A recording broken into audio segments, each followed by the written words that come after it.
After thrashing in the ODI, Sri Lanka will now move to the final leg of their tour of New Zealand, the three T20 internationals. In the Tests and ODIs, the stakes were high for Sri Lanka with the World Test Championship and World Cup Super League in play. However, in the T20 internationals, there is definitely some room for experimentation.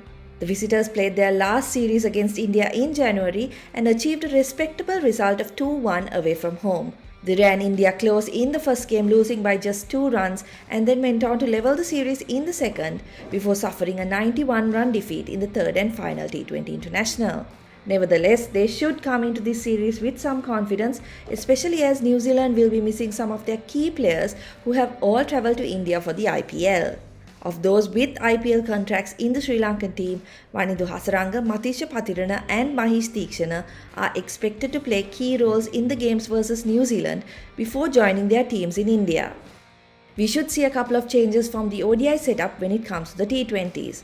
Kusal Janith Pereira is back in national colours after a long injury layoff and should slot right into the side along with finger spinner Mahesh Theekshana. Meanwhile, youngsters Lasith Cruzpule and Matisha Patirana will also be waiting for an opportunity to build on their recent form. For New Zealand, they will be without regulars Tim Southee, Mitchell Santner, Devon Conway, Glenn Phillips and Finn Allen amongst others.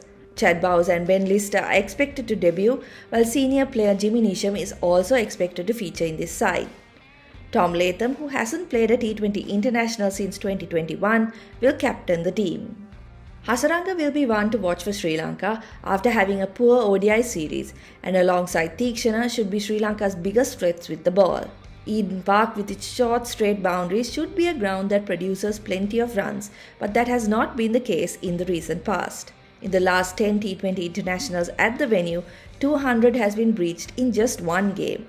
More cloudy conditions are expected on Sunday, with interruptions to the game a very real possibility. New Zealand have had the edge over Sri Lanka in their recent meetings, winning 4 out of the 5 games.